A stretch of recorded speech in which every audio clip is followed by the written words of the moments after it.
I think this is a field goal game. I think both defenses are good and when, we start to condense on the field, they're going to take the points. You don't have like reliable plays for either of these two teams.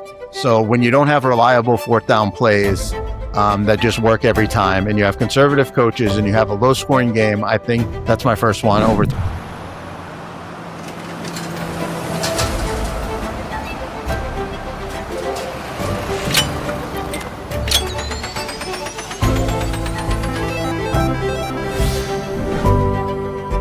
Welcome, everybody, to Gamble Up, episode 19. It is February 2nd, 2026. I'm your host, Dave Schwartz, alongside Roscoe P. Coltrane. I wouldn't want to hang out with nobody who talks. And Mr. David Baker. David, how are you, sir? Super Bowl edition. Yeah, I'm good. Hanging out here in beautiful Las Vegas. Yeah.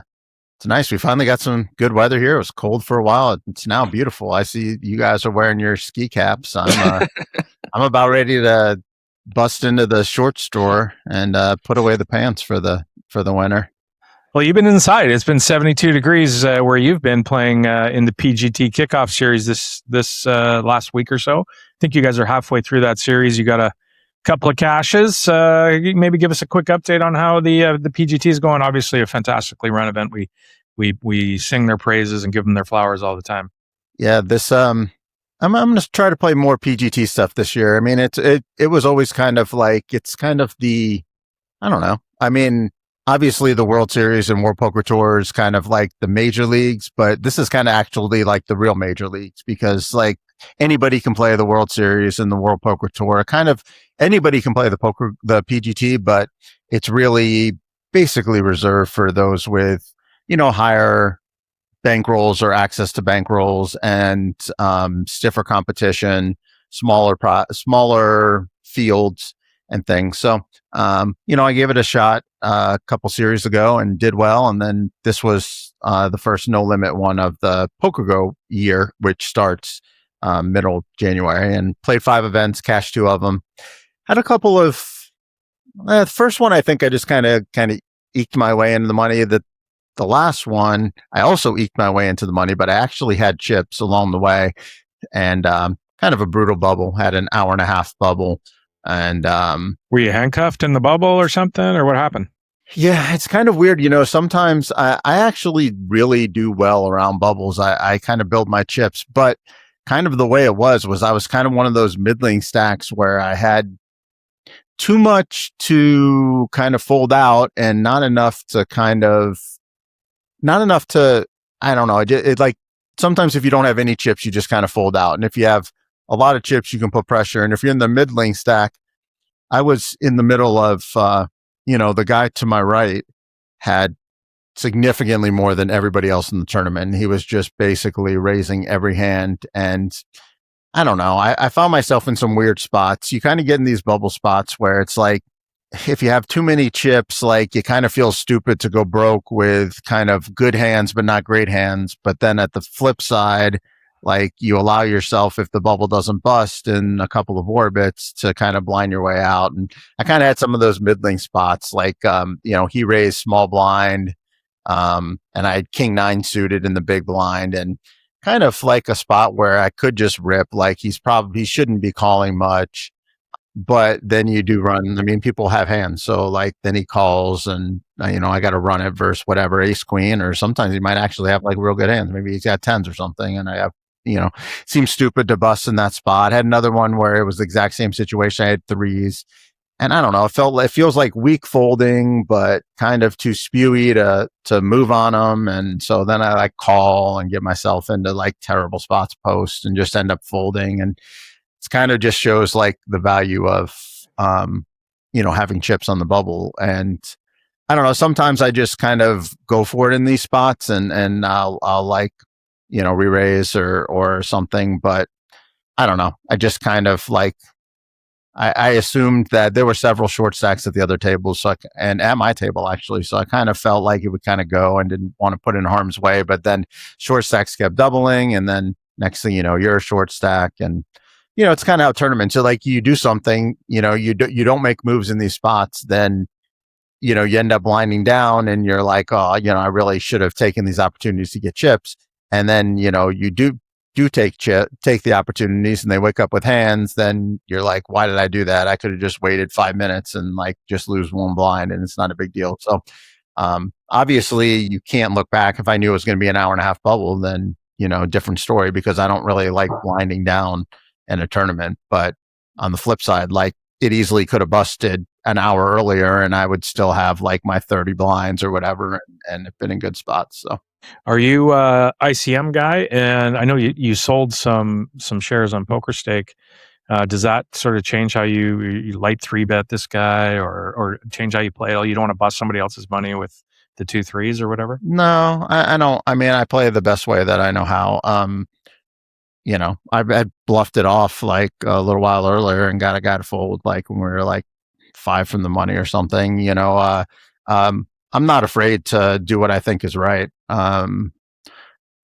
But also what I think is right is sometimes just take a conservative line. But I'm definitely not afraid to put it on the line. I mean, the one I got second a couple of weeks ago, I mean, I bluffed it all off. I was second in chips. The guy was first in chips, and we had the table dominated. And I bet 3-bet flop and shoved all in on the turn, and I had nothing. I had like third pair, and the guy folded, and I went on to finish second and had a really good chance to win. So I'm not afraid to take those spots if I think they'll work. But on the flip side, I'm trying not to, just be careless. So it's a fine line we walk. With other people, other people taking pieces.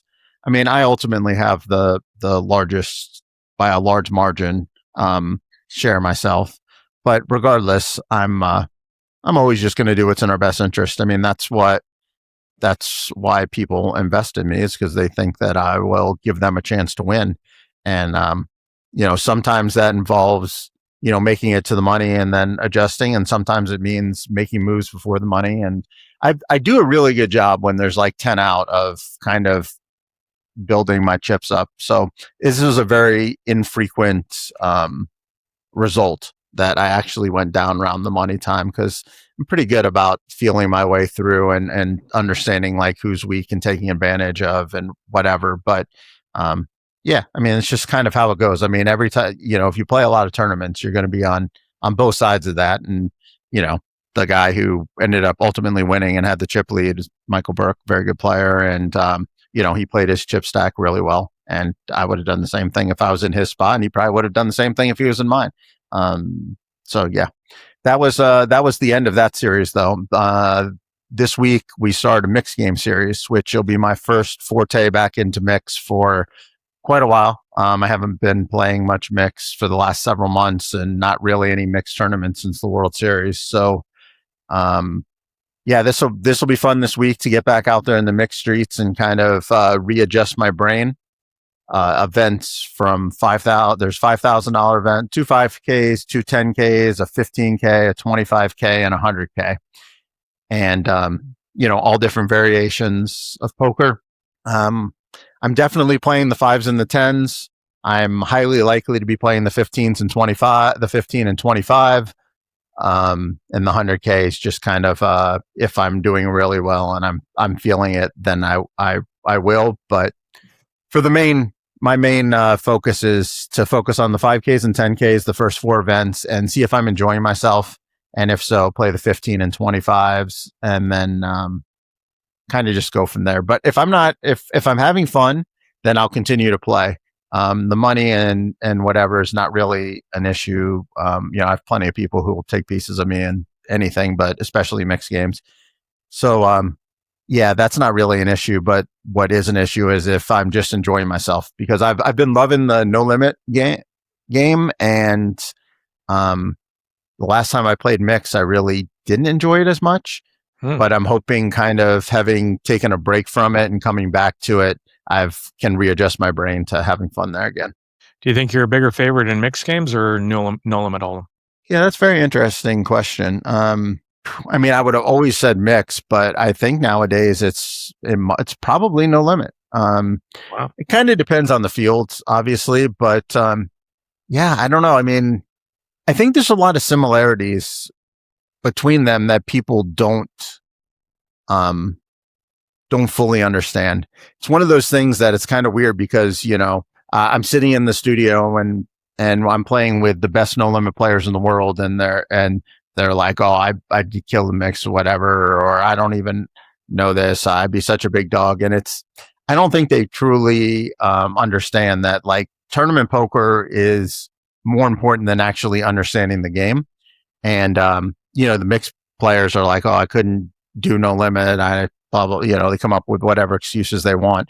But in reality, I think if you're just, if you understand tournaments and tournament structure and tournament dynamics and leverage and things like that, leveraging stacks, protecting stacks, ranges, just all those things, that stuff is way more applicable than actually understanding the odds of, 2-pair in stud versus an overpair or something like that, or keeping track of, how many fives are out in Raz or something like that. People get lost in the minutia of thinking that you have to understand all these different variables, when in reality, if you're just a good poker player, you should be able to adjust on the fly to, what's going on around you. And I think that's my greatest strength. But now, obviously, I've been practicing no limit more, so I feel like my edge is probably there. But I don't know, when I get in the studio this week and start playing the no limits, I'm sure it'll come back to me pretty quickly, and I'll be like, oh yeah, my advantage is probably better here too. So yeah, I mean, there's probably some about that action, boss. There's some egregious stuff in mixed games that you see that non-experienced players that they'll make some egregious errors, and as long as you don't make those, to your point, the nuances of the games probably transfer a little bit, but obviously there's some stuff that's sort of non-starters that you can't do. Yeah, I mean, the reality is like a lot of this game is understanding, the ranges and when we should be folding based on our stack size and based on our image and based on our read of the opponent.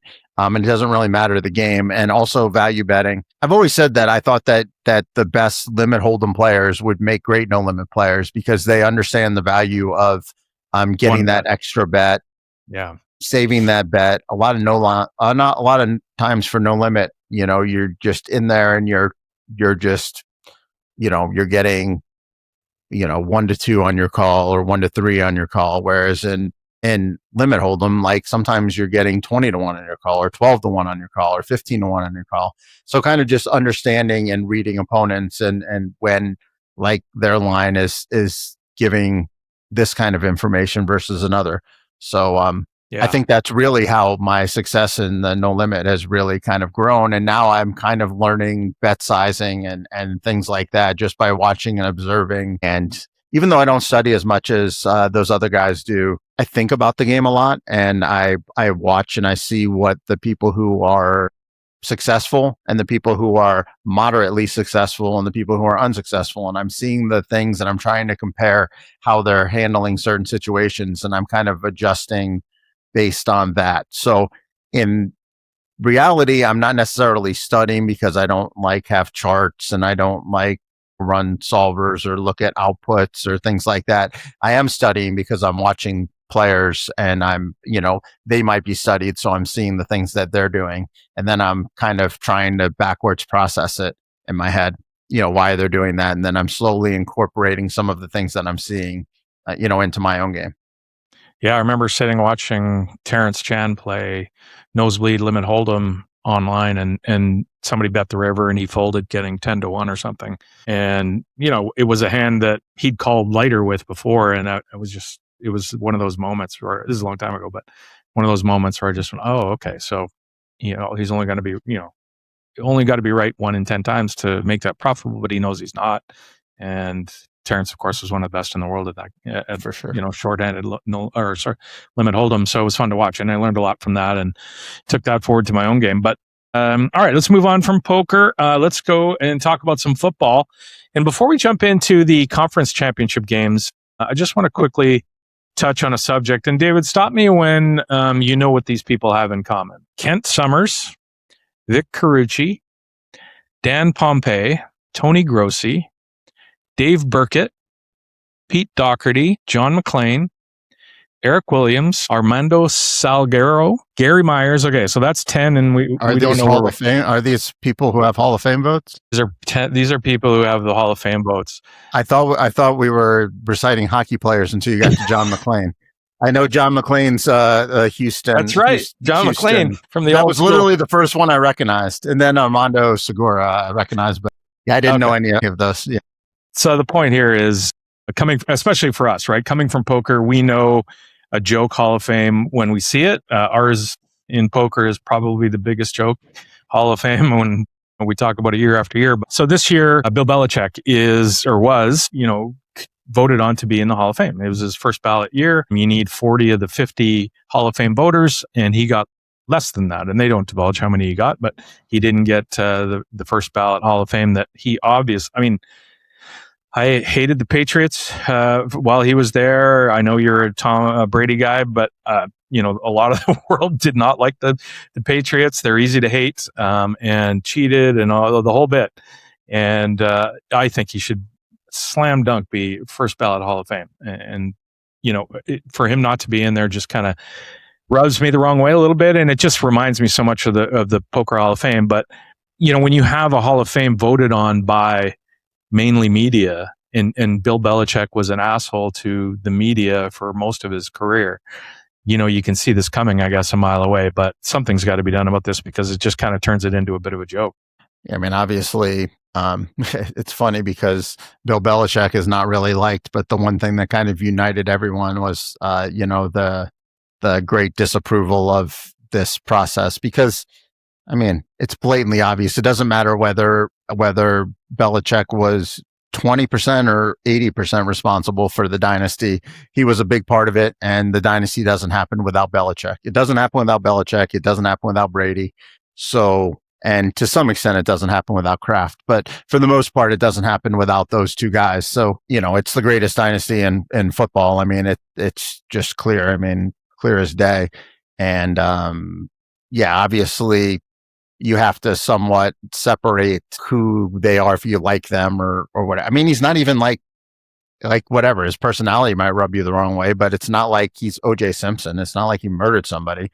And he's dating a perfectly legal, well above age woman that happens to be 40 or 50 years his junior, but whatever. That has nothing to do with his football accomplishments. So obviously it was ridiculous, and it's like, it's one thing to say like, oh, well, that makes the Hall of Fame a joke or whatever, but it's one guy and, 10 people that are just stupid. And I don't think it necessarily invalidates the Hall or makes like everybody whatever, but it does definitely show and shine a light on that there is way too much politics in it. At the end of the day, you do have to have somewhat subjectivity to it all, because what's important to you, what makes you a Hall of Famer, or what makes someone a Hall of Famer to you and me are different. Like Eli Manning, he has 2 Super Bowls, but, he probably was never even in the top 8 in his era as far as like skilled quarterbacks, or 10th in skilled quarterbacks, but he did win on the most impressive stage. So it's like, what's more important? Like Eli Manning is a heck of a debate to where you kind of land on these things, opposed to like Phillip Rivers, who probably was a better pure quarterback, but didn't even reach the Super Bowl. I think he might have even only reached a championship game, maybe once or twice. So it's like, where do these guys fit in? And those are the debates that the Hall of Fame is supposed to have. It's not supposed to be, the greatest coach of our lifetime, actually, of anybody's lifetime, really. Yeah. Crazy. All right. Let's look back on the conference championship games. Of course, the first game we'll talk about is the Patriots defeating the Broncos 10-7. We talked about the Broncos almost every show because they're your team and they were an interesting team to follow, and they had a great year, and they had a lot to talk about throughout the year. They get to the conference championship, and Bo Nix gets knocked out. We talked about it the game before, and Jarrett Stidham goes in, hasn't thrown a ball in a couple of years, and kicks off the game. They script the first 20 plays, obviously, of the game, and it was great. He looked really, really good for the first series. Goes down the field, throws. It was Mims got the big pass. Yeah, and then Sutton got the touchdown. Oh, Cortland Sutton got the touchdown. Yeah, great drive to go up 7-0. I'm just like, oh wow, this could be something here. We could have a a heck of a game on our hands. And it doesn't go so well after that. And he makes, a couple of bad decisions. Certainly the one to fumble the ball, and the last play, the last interception there that he threw was terrible. Let's be honest. And, it didn't move the ball particularly well, but there was a snowstorm halfway through the third quarter. And Drake May, I don't think was very good either. I don't know that May was a ton better. Maybe, he didn't make the egregious errors. I don't know. So first off, when you saw that first series, David, and you've obviously it was painful for you.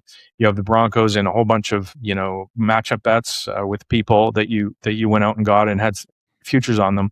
So I get that it was painful, but that first series must have been pretty encouraging. Yeah, I think we saw why the coaching staff and a lot of people were confident that Stidham could come in and be good. He showed some real flashes, and he saw the things that you like to see out of a quarterback. And you can see why people were encouraged, because he has the arm strength, he does have some accuracy and whatnot. But then you also saw why he's been a backup quarterback.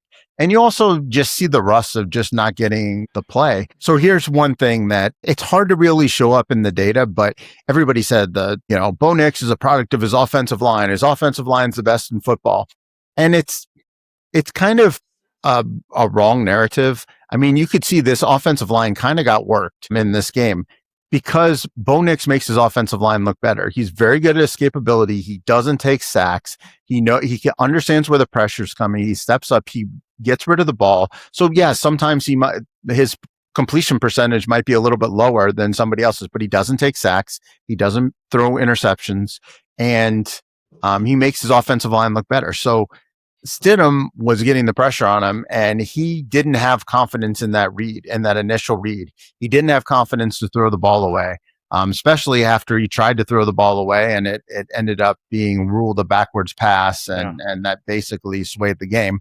It was very hard for him to really do anything after that. So I think this was, I don't want to say that, this is not an indictment that Stidham was unduly propped up. I think this is basically just kind of what you get when you get a quarterback that hasn't played in 2 years that has skills. Is they showed some promise. I would love to see Stidham get a starting job. If let's say the Vikings were like done with JJ McCarthy, or the Falcons were done with Penix, or whatever, like somebody who's got a decent team that could just use a quarterback to come in. If he came in, I wouldn't be surprised if we saw a Daniel Jones type resurgence, or Sam Darnold, but not to that extent, not Super Bowl Sam, but some of the Baker Mayfield type stuff. I think Stidham can work himself into that class, but it was kind of, hopeful, wishful thinking that he could do that on one game here with the Broncos. But it was kind of cool. I got myself into all these Broncos algorithms and stuff. So they were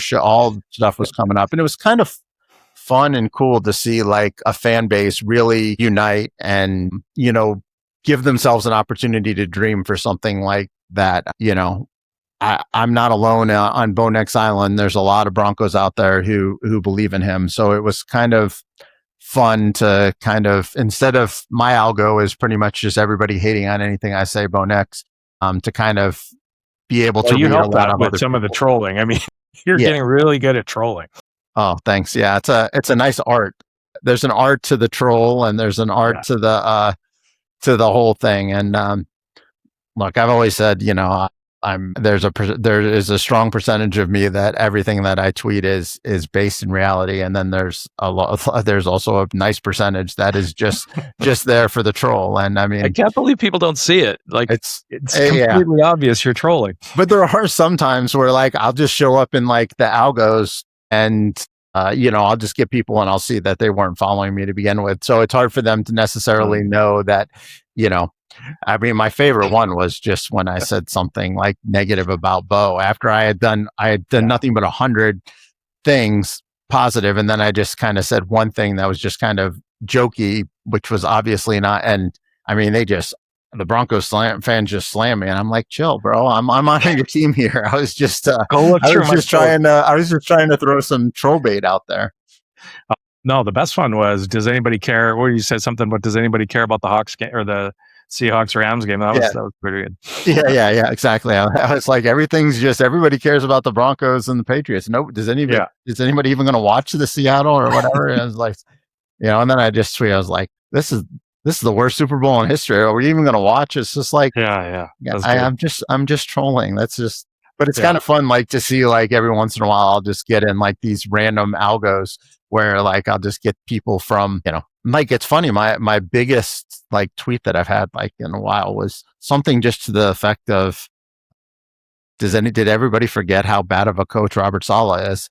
And it was just like the Tennessee like pitchforks were just out, and it was just I don't know. It's just like crazy. It got like a troll? I didn't even expect anything. But I was like at 250,000 views or something in like a day, and it was just like all of a sudden my algo was full of Tennessee people and Jets people like. It was a Jets ownership. And it's like, yeah, I understand. I mean, he still probably does suck as a coach. I don't think he's very good, but regardless, it was just kind of just a comment. And it's crazy how the algos work on it. Yeah, it is interesting. One other thing, but I want to get your take on, so Stidham, we mentioned touchdown. I think Pats go 3 and out. Stidham now goes down the field again. And they get a 4th and 1 at the Pats 15. And it's early in the game. It's in the first quarter. I get that kicking a field goal here doesn't change the game a ton because there's so much time left. I know we constantly talk about terrible clock management and decisions at the end of quarters or at the end of halves where it makes a big difference if you get an extra possession and all that kind of stuff. This one doesn't make a big difference because there's so much of the game left. I get that. But going up 10-0 there with Stidham, given that although he's looking good at this point, but yeah, I'm usually go for it guy, but I feel like even in the moment, I was like, I might kick the field goal there. And they go for it and don't get it, obviously. Yeah, I mean, I was totally fine with him going for it at the time. I thought, on multiple reasons why. One, like you say, you have backup quarterback, and we can get up 14-0. You can let the defense go. But mostly just because the defense had looked really good right there. And here's the thing that like kind of gets lost sometimes in the numbers. So they kick a field goal, they go up 10, they kick it off. They're going to get the ball at the 35-yard line, most likely, because that's where most of the drives start now. The Patriots are 20 yards away from, getting in field goal position again. Well, with the defense being good, if you go for it from the 14 and you don't get it, New England's going to have to be pretty conservative down there at the 14. They're not going to put the ball in harm's way. You're probably going to get them to punt, and then you're going to get the ball back at the 40, and you're going to be another 10, 15 yards from field goal position. So on first down, so they went for it on 4th down, they didn't make it. And New England got the ball. First down, either no gain or very small gain. Same thing on 2nd. It's like 3rd and 8. And they're one play away from getting the ball back, and they pick up like 15 or 20. I don't remember the exact play, but I just remember thinking at that point, like, shit, they really needed to stop them here. And it's just everybody's so freaking results oriented. If they go up 3, right? I mean, if they kick the field goal and then they lose by 3, they're going to be like, oh, didn't you wish that you had that spot back where you could have gone for it? And the reality is, it's like, it's in real life, it's 0, 3, or 7, but that's just not how statistics work. I mean, they're going to make the first down a percentage of the time. They're going to make a touchdown a percentage of the time. And ultimately, if you go for it there, you're probably going to end up with somewhere between 2.5 and 3.5 points. Like if you do it 100 times and divide by, the number of points you get. And if you kick the field goal, you're going to get like 2.8 points out of it, because 2.9 points, maybe because he's probably, he's 95% to make or whatever. I don't know. There's a lot of missed field goals. Yeah. Yeah. So, I mean, basically it's one way or another. You're looking at like 0.1 to 2 points, but that's not the way that it ends up playing out in real life. People are at 0, 3, or 7. That's just how it ends up working, but that's not how you really can judge it. And also everybody's, just the negative, they lost by 3 points. If they would have got those 2, that's not how the game completely plays out different. They tell when somebody says something like that, they tell on themselves, right? Because they don't really understand the game. Yeah, the play calls are all different. The situation that you kick a field goal right there, and then they kick off, and the guy runs it back for a touchdown, and next thing you know, it's 10-7. Like there's no kickoff. We don't know what would have happened. Like everything plays out different. It's I saw some things. It's like, Well, if Bo Nix would have been, I mean, if Bo Nix would have played, I think they would have won. But not for the reason that they say. They say, oh, well, it's 10-7. He would have scored more points. It's like the game might not have been 10-7. Like everything's different. Also, he wouldn't have thrown that chest pass. You just take out that one play. And it's like, yes, because every play is going to be different. The balls are going to bounce different. Everything's going to happen different.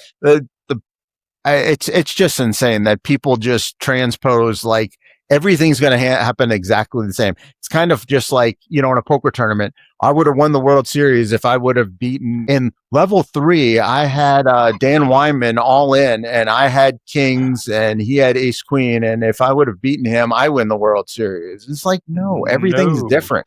Probably none of the people who made the final table would have even been there. Like the butterfly effect is a real thing. Oh, like, it's fascinating. I love the butterfly. So it's just, like you said, people tell on themselves when they talk like that, and it does make for great engagement farming, but it also at the same time also just makes for just showing how stupid people are in reality. But I didn't mind, the crux of your question, did I mind? I didn't mind the call. I would have been totally fine if he went for the field goal. Yeah. I wasn't sitting there pounding my chest one way or the other. I thought, go for it. I felt like they had some momentum. I felt like we were going to stop them if we didn't make it. And I hated the play call. And I will give Sean Payton a lot of credit. A lot of people don't like Payton. There are some things that I don't like about him in game, but having become a big Broncos fan this year, I've listened to all his press conferences, and he does a very good job. He's pretty, even though he's like kind of a little snarky from time to time, if you watch all of it, you realize that like he is kind of sincere up there, and he does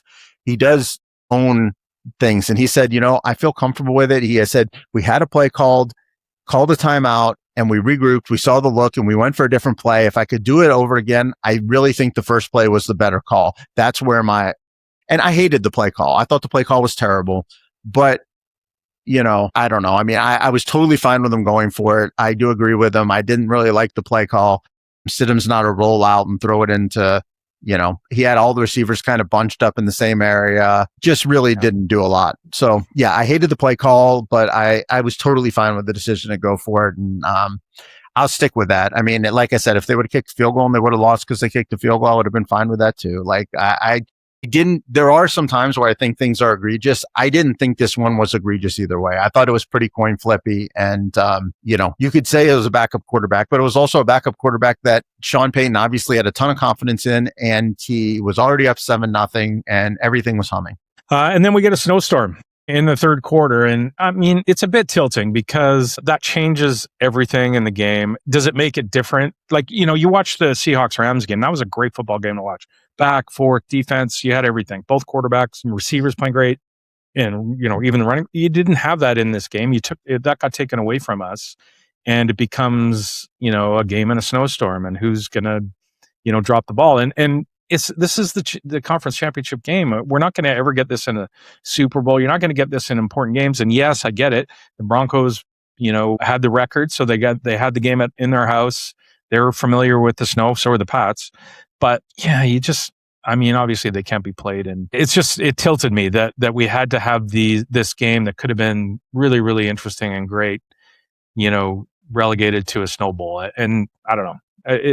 There's no solution to it. I don't know. I hated it. That's all. Yeah. I mean, sometimes we get bad games in good weather. Sometimes we get bad games in bad weather. Sometimes we get good games in bad weather. I mean, yeah, but good weather doesn't make a bad game. Bad weather makes a bad game. Yeah. I mean, having been a Brady fan and a Patriot fan my whole life, like, the Tuck Rule game and the Adam Vinatieri in the snow, like those do make for great moments as well. But yeah, I mean, it would be great if we could have seen these offenses, at full strength. But I think a little bit is lost in the blizzard, because the blizzard really was only for the last 20 minutes of the game. I mean, the game was pretty poorly offensively played for the first 40 minutes anyway. So I don't think if the blizzard didn't show up, I don't think we were all of a sudden getting a Seahawks-Rams finish. I think we were always looking at somewhere in between 7 and 17 points, on both sides here. It just so happened that, it came in and it kind of made a farce of the last quarter. But on the flip side, it did kind of expose some coaching and play calling and setting up field goals. And the Broncos got to take advantage of being on the right side of the fourth quarter. They were going the right way. And just so happened, this game's supposed to be tied. That, whoever the Patriot guy tipped the ball on the field goal, that ball was most likely going to go through. It looked like it was pretty cleanly hit, and he just tipped it, and it just put it outside the uprights. Great play. Yeah, it was a great play. Football's a game of inches. I mean, it really just is. Inches. Drake May sneak on. Here's another thing with the call, like the field goal call for the Broncos. The Patriots had it 4th and 1, and they ran the Drake May sneak when it was a tie ball game. It was 7-7. And every single shot shows that he was clearly short. They labeled the first down. They went back and they reviewed it. They said they didn't have enough or whatever. I mean, that was clear. But I'm not going to just complain about the officials, because I'll leave that for the Bills fans. But regardless, it has nothing to do with the fact that it actually was a really bad call. It just has to do with the fact that if they actually ruled that correctly and he was short, is Mike Vrabel getting all the shit for not kicking the field goal there? Oh, you're versus a backup quarterback. You take the lead right there. You don't leave it in your hands. Your defense is playing great. Jared Stidham sucks. Blah blah blah. But nobody complained about that. There was not an outroar. All the upheaval was on Peyton. So you can't really. I mean, everybody's so freaking results oriented that they don't. It's just all nonsense. But okay. Yeah, I mean, it was a fine game. I would have liked to see it without weather, but being the fact that it was in weather, it added some fun to it too. I would rather perfect conditions if all things being equal. Would have been nice to see what would have happened, and because it's such a great story if Stidham can get to the Super Bowl and play in it. Would have been interesting, especially those two teams. But anyway, it's still going to be interesting Super Bowl, and we'll talk about it. But Patriots 10, Broncos 7, as I mentioned, they do cover. They lose by 3. It was, I believe, 4.5. Did you have money line? Did you have sides? Did you? I had mostly money line, but I did play a little spread. I tweeted that I didn't because the line had moved. But as it got close to game time, I was like, I just want to fire some more, and I already have so much money line, so I really felt comfortable that this game wasn't going to be a blowout. So I did get some back there, but. Yeah, a majority of it was money line, and I'm fine with it. A bunch of Broncos versus. I had Broncos. Right? I had Broncos versus Patriots, Broncos versus Bills, Broncos versus Jags. I had a bunch of independent bets on Broncos to make the Super Bowl, which is something I really like to do, and I'm going to do it some next year too. Is I like to pick a team or two teams and let other people pick teams too, and that way I'm essentially getting a price on my money, but then I also have a lot of push outs. Let's just say we said right now, I'll be I'm gonna if I just put on Twitter, I'll take the Ravens and the Broncos to make the Super Bowl. You pick two teams. I'm gonna get some people take the Rams, some take the Seahawks, some take the Packers, some take the Bears, some take the Bills, some take the Patriots, some take the Chiefs, and so all of a sudden, let's say I bet 2,000 with 20 different people. Now I'm going to win 40,000 if the Broncos make it, but if the Bills make it, I might have to pay out 8,000 or 6,000 or something, and I'm going to have a lot of pushes in between. So I'm essentially getting a nice price for my money, but and then you're also pretty comfortable because you think the Broncos and the Ravens stink, so you're pretty comfortable. You're like, well, I'm kind of free rolling this bet. I got the Seahawks and the Packers. It's just kind of a way for me to get more on my money, and where I can either lose small or win big. And that's kind of what happened in this situation is, I was going to win all the Bills money. I was going to win all the Patriots money. I was going to win all the Jags money if the Broncos won. But since they lost, I only had to pay out the Patriots bets, and all the all the Bills and other ones were all pushes. All right, let's move over to the other game. Seahawks 31, Rams 27. Really fun football game to watch. Both offenses move the ball really well. Specifically, the Rams put up a bunch of points. Everybody's talking about how great Seattle's defense was. And Stafford, yes, it's Matt Stafford, and it's Puka Nacua, and it's Devontae Adams, et cetera, et cetera. So their offense is great. I mean, you're up against one of the top, if not the top offense in football there. And they did move the ball in the Seahawks, which was impressive, but so did Sam Darnold. I thought Sam Darnold was just fantastic in this game. Rolling out, he hit his targets, he took a sack or two, didn't make any dumb mistakes, made some great plays. The Rams special teams obviously was the story in this game. Surprised that, I can't remember the punt returner's name, but he bobbles the first one and recovers it and then gives up the second one, and Seattle gets a touchdown off that. That was sort of the big part of the game. But sort of your thoughts on both sides in this game, David? I mean, both these teams have been really good all year. And I think you generally just got Seattle was playing a little bit better at this time of season. I think the right team won. Yeah, I mean, I think the Rams were. So talk about that, because you, even up into this game, and I think we did our picks, and you said you wanted the Rams in that game, and you've had the Rams all year on this side of it. But what I guess, what did Seattle do for you to say the best team won? What was the difference in this game? Because it looked pretty, kind of coin flippy. I mean, I guess it does kind of come down to the special teams, but both offenses played really well. I thought the defenses were both fine. They weren't great, but this is just kind of two coaches who knew each other. They know the personnel on their team. They know the personnel on the other team, like just what works and what doesn't. And you just really had a masterclass in two teams that just went out and did work. I don't really know. I felt like Seattle was just a little bit more complete. And, it kind of just came down to Seattle having won the Thursday night game, and I did two things. It got the game at home, which obviously home field advantage is worth something. There's a reason why bookmakers give it a couple points and sway it a couple points the other direction when it's in the other. And I think what that Thursday night game did is it really gave the confidence to Darnold. He had shown no ability to not see ghosts against Chris Shula defense, and I think it really turned it. And that was kind of what got me thinking Seahawks. Like I've talked about, I'm not a big hedger. I'm not a hedger really much at all. And I did put some money on Seattle in this game. I kept my exposure to where I could at least have more on the Rams, because I just found myself rooting for them for 8 months. I didn't want to flip on one game, but the inside of me knew that the Seahawks were the right side in this. So I wanted to make sure I profited some. But yeah, I don't really know what necessarily made Seattle better. I just felt like they were just a little more complete. They were a little sharper. It got down to the end there, and the Rams had third and 4 and 4th and 4 on that last drive to take the lead when they were down 4. And Stafford, so let's talk about that play, because there's 5 minutes left. A 4th and 4 on the Seattle 6. They're down 4. They've got all their timeouts left. I guess maybe, you don't kick there because, Darnold's moving the ball quite well, but also Darnold's going to run the ball and make you burn your timeouts. Like, I feel like, is it early to go for it there, 4th and 4 against a really good defense on the 6th? I was totally fine going for it. You need a touchdown one spot or the next. Well, you basically you kick a field you goal. can get a field goal, then field goal. Yeah. But here's the thing. First of all, you have to stop Seattle at some point.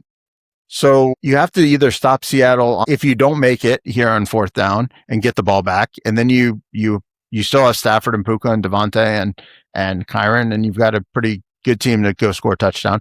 Or you stop them after you kick the field goal and you kick off, and then you still have to stop them and get the ball back. And yes, you don't have to go as far for the field goal, but you can just go ahead and score the touchdown right there. And sure. And now you're up 3, and you're forcing, most likely overtime, but there's a chance you could win it by stopping Seattle, or obviously Seattle could go down and score a touchdown. But I was totally fine with them going for it again. What I didn't really like again is on both 3rd and 4th down, targeted tight windows to the tight end. Yeah. I mean, I'm totally fine going with the tight ends. I mean, I have confidence in Parkinson and Ferguson to make the catch, but if you're going to throw a tight window pass, it's got to be to Puka or Devontae. Like, I don't think you can throw tight windows to the tight end. I mean, if the tight end's open and you actually run a design play towards them, then I totally get it. But or something that takes advantage of their height, right? Like, yeah, it just didn't feel like they had good plays called. And I did see something where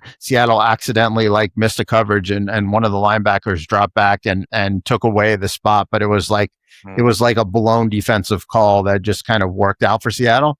But, that's just kind of like after the fact. But yeah, I was totally fine them going for it. I would have been fine and thought that the Rams, were the winners if they won. And I'm fine with Seattle. I mean, just because I wasn't on Seattle at the beginning of the year, I try not to be too stubborn in my ways. And, I do see how good Seattle is. I was as mad as I've ever been in a football game during this game. And it was late in the 3rd quarter.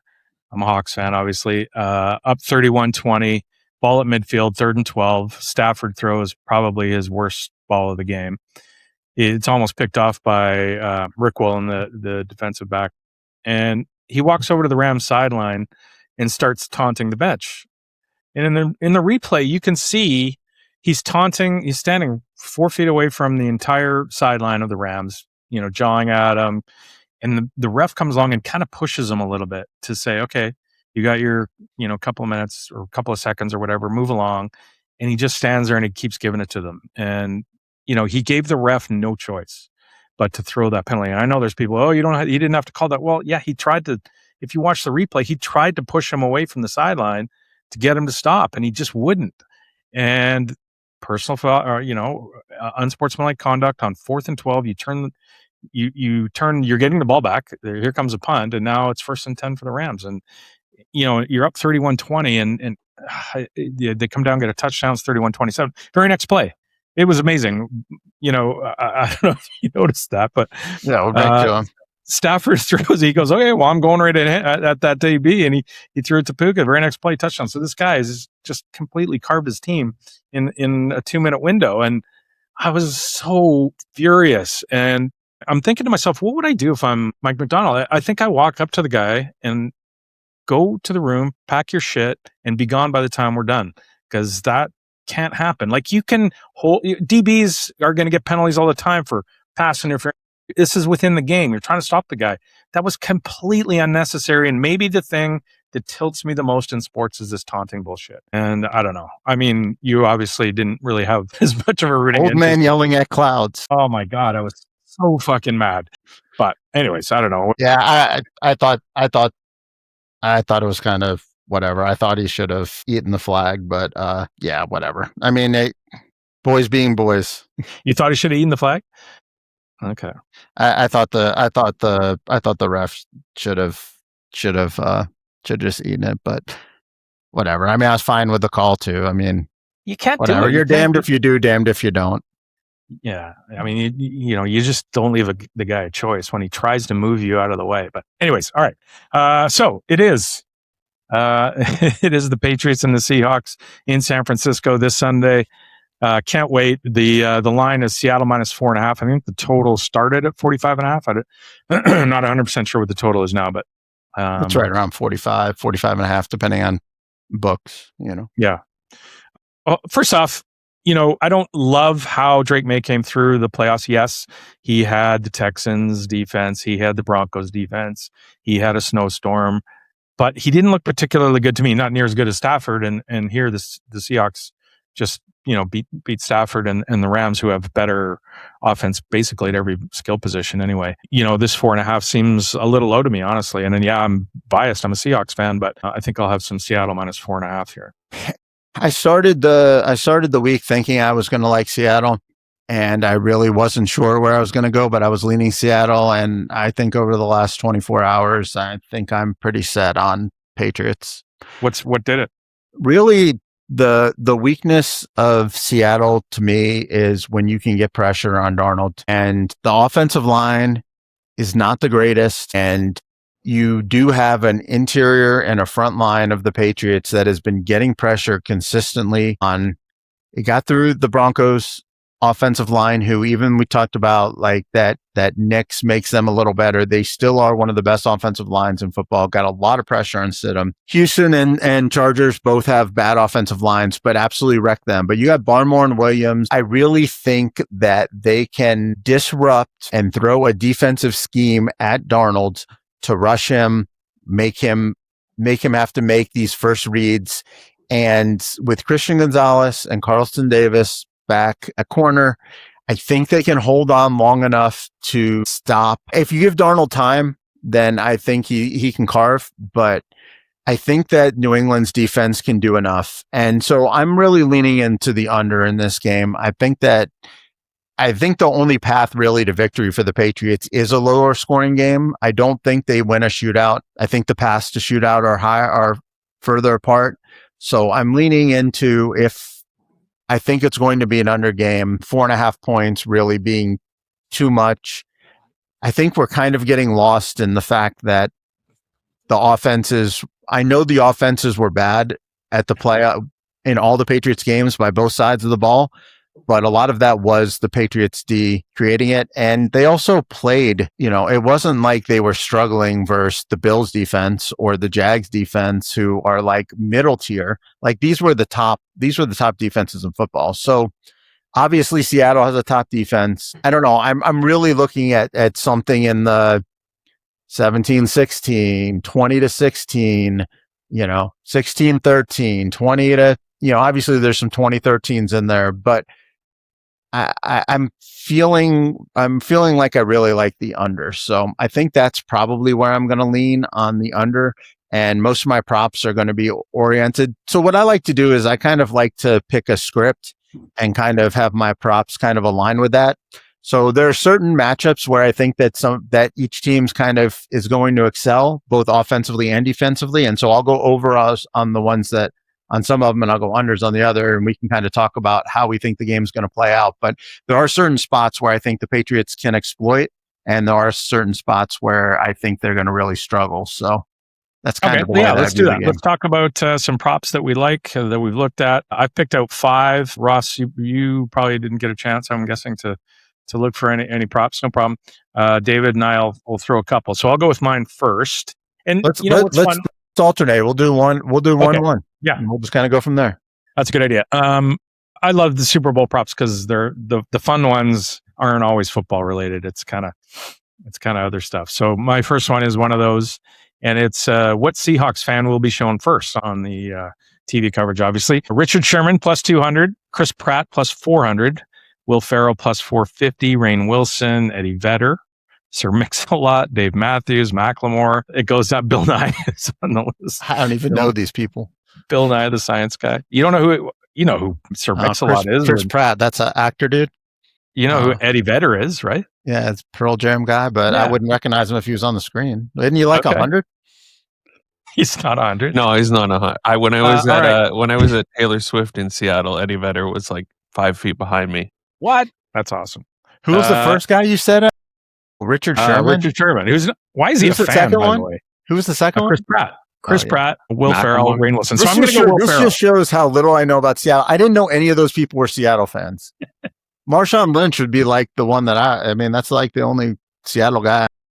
He's an Oakland guy. Yeah, and he's not a fan. He's a player. Like, why would he be? What's Richard Sherman? That's what I'm saying. I don't know why Sherman's on I don't know if he's from Seattle. Why is Will Ferrell a Seattle fan? Isn't he a USC fan? I don't know, but that's who I'm betting. Will Ferrell makes his way on every coverage all the time. We watch hockey. I know you don't watch hockey, but he's a Kings fan. I thought when you said it was going to be a thing, I thought you were going to be Vancouver goals versus total interceptions made. It is not that. It is Will Ferrell plus 450 is my first prop as the first Seahawks fan. You are a psychopath. I am. Yeah. I enjoy this kind of stuff. All right. No, I do. I love your dedication towards your psychopathness. All right. What do you got? My first one is, so I think it's going to be a low scoring game. And I think both coaches are pretty conservative in general when it comes to fourth down management. We've definitely seen the Seahawks kick field goals when they've been short. I think also just the fact that Sean Payton got so much crap for him. I think that they're going to lean into kicking field goals, especially early, and letting the game kind of play out, try to get some confidence. So I'm going to take over 3.5 field goals by both teams. I think this is a field goal game. I think both defenses are good and when we start to condense on the field, they're gonna take the points. This isn't Ben Johnson. This isn't Dan Campbell. They don't have the Jalen Hurts tush push. They don't have the Patrick Mahomes run around, fake like he's going to go out of bounds and flip it over the guy's head to Kelsey for 2 yards. You don't have the Puka quick slant. You don't have like reliable plays for either of these two teams. So when you don't have reliable fourth down plays that just work every time, and you have conservative coaches and you have a low scoring game, I think I'm going to lean into field goal, and both field goal kickers are good. So it's not like you're going to run risk of missed field goals. The weather's supposed to be fine. So yeah, that's my first one, over 3.5 field goals. Okay. My next one will be what will be mentioned first.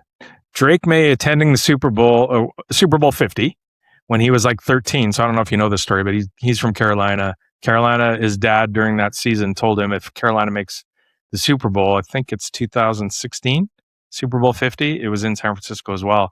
That they're going to go to the Super Bowl, so they went to the Super Bowl, and obviously a cool story for Drake May. Or obviously the Carolina Panthers didn't win; they lost to the Broncos. But or Sam Darnold is the first QB from the 2018 class to reach the Super Bowl, which is minus 150, and the Drake May attending the Super Bowl is plus 110.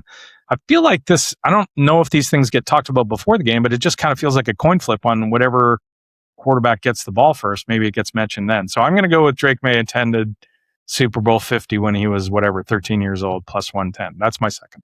These are not all football related. I would have taken the other side on that one. Okay. I would have taken the Sam Darnold as the first quarterback, which is great considering that this quarterback class had Lamar Jackson and Josh Allen and Baker Mayfield. Yeah, it's great for the few original Darnold fans that still. I guess you're one of them. I am one of them. I thought Allen was number 2 and Sam was number 1 coming out of that class. I didn't like Baker, didn't like Josh Rosen. Kind of was right on most of these. So yeah. Okay, I know we're going to do this. We're going to do a show where we redraft quarterbacks, but is Sam Darnold in the top 10 right now? I would say he's on the borderline. Right around there? Yeah, I would say that's about where I have him ranked. Okay. Give me your next prop. Definitely below Bo, though. Yes, I figured that. I'll go. My next one will be over 2.5 receptions by Ramondre.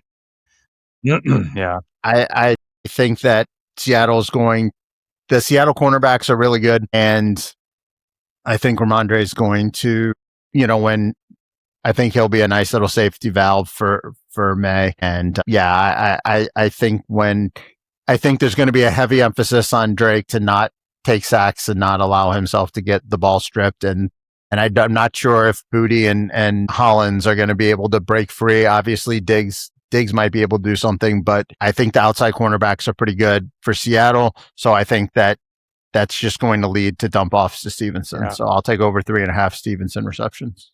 All right.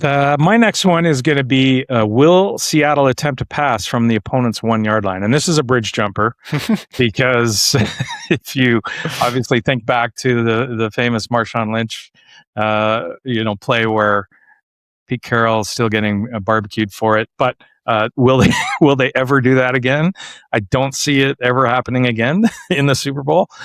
Seattle throwing from the 1-yard line. So this is a bridge jumper. I've got no minus 1,000, so I'm laying 10-1, but I can't see it ever happening again. Is there a prop of how many times will we see Malcolm Butler? Is Malcolm Butler going to be the honorary captain of the Patriots if they go out there? And yeah. Well, so one of the other things that kind of swayed me to the Patriots is I think, the Super Bowl is its own animal where, you're obviously you're dealing with different schedules and a different Vrabel and McDaniel have Josh McDaniel, the OC for the Patriots, and Vrabel and Kraft and the whole Patriot organization. Like, even though these guys haven't been to Super Bowls as well, McDaniel has been as OC every time they went, but mostly. But Vrabel, even though he hasn't been, he's been there as a player and the organization's been there, McDaniel. I think they, understanding and getting their team ready, I think that's like a hidden point or two in value that's not necessarily reflected in the line. So that was one thing that I did want to say. All right.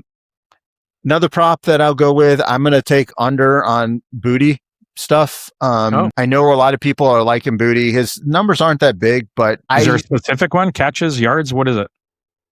I think let's just go with yards. I think it was like 38.5 or something. I don't think that they're going to be able. I don't think he's a separator to be able to get away from. I assume it's going to be Witherspoon most likely on him, and Witherspoon is just really good, and I don't think he's going to be able to separate. And so I'm basically gonna funnel my props towards Henry and Stevenson on the yes, because I think they'll be able to exploit the tight end running back matchup, but I don't think they'll be able to exploit it on the outside. So that's Diggs? So in that vein, Diggs, I think is his total catches, I believe, is 4, and it feels like this is kind of a Stephon Diggs kind of game for them. Yeah. I think. I mean, I'm between like yeses on the Henry Diggs stuff and the no's on the Booty Hollins, Kyle Williams. I'm just gonna basically fade the outside guys and play the inside guys for the Patriots. So you can kind of like tailor that however you want based on your book and the things that they're offered and whatever. But that's kind of how I'm approaching the props. I like to just kind of pick a game script and go with it. Okay. My next one is going to be Sam Darnold over 2.5 rushes plus 105. I think I'm going to win this on a kneel down when at the end of the game. So we'll get 2 rushes in the first 3 quarters, and then we'll get the kneel down for the win to take me to 3. I got him. I thought that was a good line turn. No, that's I like that one. I like that one too. I'm going to take over 2.5 receptions by Barner. I think we're going to be dealing with the tight ends. Whenever you basically have pockets that are collapsing, you have to run little quicker stuff. And you kind of, the tight ends are kind of like that outlet, either the running backs and tight ends. So I'm kind of playing both teams as to be able to get pressure on the opposing quarterback and both quarterbacks to be able to kind of highlight their big tight ends and their running backs as outlets. So I'm kind of approaching both game plans from similar. I think the outside guys are going to have a little more trouble winning. And the Pats play a lot of zone, right? From what I remember. And yeah, so that'll be interesting to see how that plays out. My next one, my last one is going to be DeMarcus Lawrence over 0.25 sacks, minus 104. He's had a sack in each of the last 2 games. I see him getting at least a half here to bring me home the win. He's been great. So I got DeMarcus Lawrence over 0.25 sacks. Yeah, I'll just throw just a super long shot because that's what kind of people like. I don't really know what the number. I know it's really high. If you have the book up, you can see like MVP. If people like to throw out like crazy MVPs, I would say that if I'm going to go with one, I would say Carlton Davis, cornerback for the Patriots, just because I feel like Gonzalez might take away JSN and then they maybe try to force it in a little bit. And you get Carlton Davis, who's been in Super Bowl multiple times with the Bucks. He's an Auburn grad. You're trying to win it all with one bet. Yeah, that's kind of the thing. It's just 300 to 1. 300 to 1. There you go. So if it's a defensive game, like I said, and I like the under and I like field goals, there might only be 1 or 2 touchdowns. And if one of them's a Carlton Davis pick 6 because Darnold sees ghosts and both Williams and Barmore are getting pressure on him, throws 2 picks and Carlton Davis houses one of them, that's kind of the way it goes. So if I wanted to take a super long shot, that's where I'm going there. Those are our prop bets. We're going to keep an eye on those and see how they turn out on Sunday. It'll be a lot of fun. We'll do our show next week and recap the Super Bowl and talk about some of the stuff that's been going on in the offseason. So you put out a tweet for some questions from the Twitter fans out there, or the Twitter listeners, I shouldn't say fans. And let's just power through a couple of these while we have a little bit of time left. And one is from Art Parman, who says, "Why don't you play more at Table One Vegas?" Yeah, I want to play. I want to play with them. I played with them a couple times. Mostly, I've just been focusing on tournaments in the studio, and they play more during the day. And I'm playing the tournaments at day. So when I'm playing poker, when I'm playing cash games, it's normally at night. But you'll see me in there. I'll be in there. When it's not tournament season, when there's not stuff going on in the studio. I'll definitely be there. I like those guys a lot, Justin Young and Art Parman. So yeah, I'll be in there. I've been battling the No Limit Streets. I'm playing the night game, the 2550 MJ game at Aria, but they play later. That's why. But if when I'm not playing tournaments, I'll play Table One. Let's go. Let's battle. Casey at Bones Poker. Do you study prep before playing a series, and if so, what does that look like for you? So I don't really study the traditional way that people do study. And Casey is one of the winners in Circa Survivor, by the way. He won like $3 million there, and so congrats to him on just that $3 million. Success. Nothing serious. Yeah, nothing serious. Just a little pocket change there. But I do tend to try to think through situations. I think through things that I've been doing recently. Thinking through. I just kind of try to train my brain into more coming up with different situations and scenarios and really trying to watch out for those. I'll kind of like prep myself early in a day or a session of today I want to try to do this, and I'll focus more on it. I'll be like, okay, today I'm going to play more of a trapping style, and let me see how that works. And today I'm going to try playing, a little tighter and see how that works. Today I'm going to choose some spots to go animal. And it's just more of how I've learned how to play the game. I know that doesn't really work for everybody because a lot of people they have to have like reasons why they do things. And I don't really work that way. I'm definitely more of a field player, and I'm definitely more of a kind of take an introspective look of things. Like there was a hand that came up while I was playing, and it was a very just standard nothing. I just folded, but it just got me thinking about, what am I seeing other players? Am I seeing them turn over this hand in this spot? Should I be playing this hand from this spot? Should I not be playing this hand? Why am I not playing this hand? And it just got me down a rabbit hole, and I wrote pages and pages afterwards of why I'm thinking this. And that's kind of just how I approach things. Whereas other people may just like get in the lab and they're like running the sims on it, and then they just kind of like turn it off. It's like, oh, I'm supposed to play this hand 24% of the time or 68% of the time or whatever the situation is. I just think about, why did I not play this hand? What was it about these opponents I didn't want to play this hand against? In the future, should I be playing this hand? How does players like Sean Winter play this hand? How does David Coleman play this hand? How does Alex Foxton play this hand? How have I seen these things? And have I seen them turn this hand over in the spot? And that's just kind of, I work things backwards. And that's not how a lot of people work in poker, but that's how I choose to do it. And that's what works best for me. So you kind of have to find what works best for you. KC at Inheritance79. Are the NFL awards winners leaked? How is JSN such a massive favorite over Puka for offensive player? I don't think they're leaked. I would guess they're not. But I think just because he's going to win. I don't know. But, I mean, I think it generally has just felt like the Rams aren't going to win 2 awards. And I think people just think Stafford's going to win. So if Stafford wins that, then JSN has to win the other. I don't think they're going to give it to both Stafford and Puka. And if you think that May's going to win, I think you could probably, think it's going to be then it might be Puka, but I don't think it's going to be both. So the Bad Bunny's first song was the one that's a big favorite now. Was not a huge dog, but it was one of maybe the 4th favorite or 5th favorite as I first looked at it. So maybe something got leaked out there on what song he was going to go with first, because of the Grammys or whatever. I don't know. I couldn't name one single Bad Bunny song. So neither could I. I know absolutely nothing about it, which is crazy. I've known every single performer, and I'm pretty like, I don't know. I mean, I listen to stuff. I'm not like old man listening to old shit all the time. I don't know who he is. I mean, I know. I mean, I've seen the stats. He's the most downloaded. Blah blah blah. Whatever. But I don't know. I don't get it. But that's okay. I don't have to like every halftime show. But I'll definitely like throw out some nice troll tweets. I sent out one today. I said, "Is it too early to start to say that this halftime performance is terrible?" Because I mean, that's just what everybody does, right? I mean. It doesn't matter. Oh, you should have put a MAGA hat on and taken a selfie and done that, because I can't do that. I do not own a MAGA hat, and I will not put it on. Did you ever see The Curb where Larry David? The MAGA hat's the best. Oh, yeah, that's a great episode. But I don't. I know nothing about Bad Bunny, and the least excited I've ever been for one. Probably this is next to The Weeknd, who I didn't even know who they were when they performed either. So, good Canadian kid, man. Come on. Yeah. Well, I can. Canada until you become the 51st state. I mean, Puerto Rico is a state, right? That's what I've been learning. Kind of. I don't know.